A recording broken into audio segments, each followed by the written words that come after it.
లోక్సభ ఎన్నికలు సజావుగా నిర్వహించేందుకు ఈసీ సమస్యాత్మక ప్రాంతాలపై ఫోకస్ చేసింది. తెలంగాణ రాష్ట్ర వ్యాప్తంగా 9,900 పోలింగ్ కేంద్రాలు సమస్యాత్మకమైనవని గుర్తించింది ఈసీ. వాటిలో కేంద్ర సాయుధ బలగాలను మోహరిస్తున్నట్లు తెలిపింది. 12,000 మందికి పైగా మైక్రో అబ్జర్వర్లను నియమించింది. ప్రశాంత వాతావరణంలో సోమవారం పోలింగ్ నిర్వహించేందుకు ఈసీ పకడ్బందీ ఏర్పాట్లు చేసింది.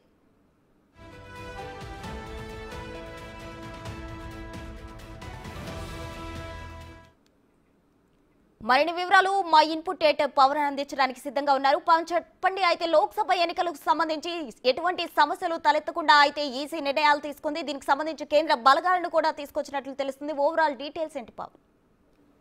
దాదాపుగా 160 కంపెనీల కేంద్ర బలగాలని రాష్ట్రంలో మోహరించారు. ఇక రాష్ట్రానికి సంబంధించిన 72,000 మంది పోలీసులతో పాటు ఇతర రాష్ట్రాల నుంచి వచ్చిన 20,000 మంది పోలీసులు రేపు ఎన్నికల విధులు నిర్వర్తించనున్నారు. ఇప్పటికే అనేక సమస్యాత్మక ప్రాంతాలను ఎలక్షన్ కమిషన్ గుర్తించింది. దాదాపుగా 9,900 సమస్యాత్మక ప్రాంతాలు ఉన్నట్లుగా ఈసీ గుర్తించింది. అక్కడ అదనంగా కేంద్ర బలగాలను మోహరించడానికి కూడా రంగం సిద్ధం చేసింది. ఈ ప్రాంతాల్లో అటు వెబ్కాస్టింగ్ ఏర్పాట్లు కూడా ఎలక్షన్ కమిషన్ చేసింది. అట్లనే మైక్రో అబ్జర్వర్లను కూడా నియమించింది. రాష్ట్ర వ్యాప్తంగా ఎన్నికల సరళిని పరిశీలించేందుకు 12,000 మందికి పైగా మైక్రో అబ్జర్వర్లను ఏర్పాటు చేసింది. ఇప్పటిదాకా ఎలక్షన్ కమిషన్ దాదాపుగా 8,600 కేసులు ఈ ఎలక్షన్ కోడ్ ఆఫ్ కండక్ట్ వయలేషన్కి సంబంధించి కేసులు నమోదు చేసింది. మొత్తం 1,96,000 మంది సిబ్బందిని రేపు ఎన్నికల విధుల్లో పాల్గొంటారు. ఇప్పటికే వాళ్ళందరికీ కూడా శిక్షణ పూర్తయింది. ఈవీఎంలను కూడా అందిస్తున్నారు. వాళ్ళందరూ కూడా ఈరోజే రేపు ఎన్నికలు జరిగే ప్రాంతానికి తరలి వెళ్ళనున్నారు. మొత్తం మీద ఎక్కడ ఎటువంటి ఇబ్బందులు తలెత్తకుండా పూర్తి స్థాయిలో చర్యలు తీసుకున్నారు. ఇటు పోలీస్ శాఖ కూడా పూర్తి స్థాయిలో అప్రమత్తమైంది. ఏదైతే సమస్యాత్మక ప్రాంతాల్లో కొన్ని నియోజకవర్గాలు ఉన్నాయి, దాదాపుగా ఇవన్నీ కూడా అసెంబ్లీ నియోజకవర్గాలు, ఇవన్నీ మావోయిస్టు ప్రభావిత ప్రాంతాలు కావడంతో ఆయా ప్రాంతాల్లో సాయంత్రం 4 గంటలకే పోలింగ్ ఆపివేస్తారు. పోలింగ్ అయిపోతుంది.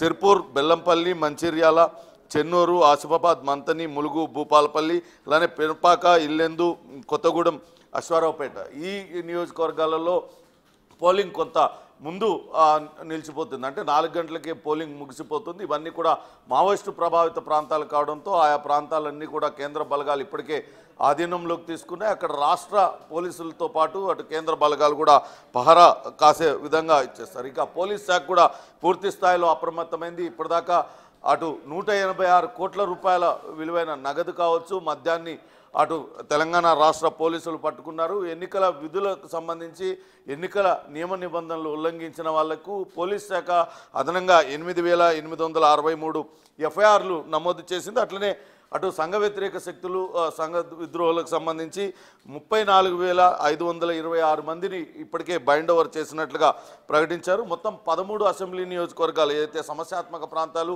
మావోయిస్టు ప్రభావిత ప్రాంతాలని చెప్పామో ఆయా ప్రాంతాలన్నింటిలో కూడా 4 గంటలకే పోలింగ్ నిలిచిపోయేటట్లుగా ఏర్పాట్లు చేశారు. మొత్తంగా 1,00,000 మందికి పైగా పోలీస్ సిబ్బంది, 1,90,000 మంది పోలింగ్ సిబ్బందితో పూర్తి స్థాయిలో ఎన్నికల నిర్వహణకైతే సిద్ధమవుతున్నారు. ఎక్కడ ఎటువంటి అవాంఛనీయ సంఘటనలు జరగకుండా పూర్తి స్థాయి ఏర్పాట్లు చేశారు.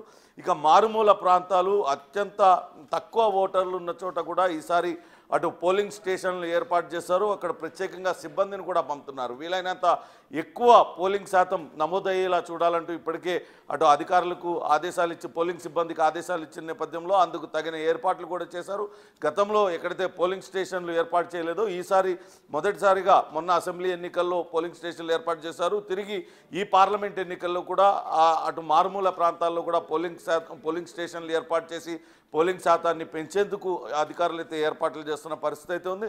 మొత్తంగా చూసినట్లయితే రేపు జరగబోయే ఎన్నికల్లో అక్కడక్కడ చెదురుమదురు సంఘటనలు జరిగే అవకాశం ఉన్న నేపథ్యంలో పూర్తి స్థాయిలో అప్రమత్తమైంది. అటు ఎలక్షన్ కమిషన్తో పాటు ఇటు రాష్ట్ర పోలీసులు పూర్తి స్థాయిలో అప్రమత్తమయ్యారు.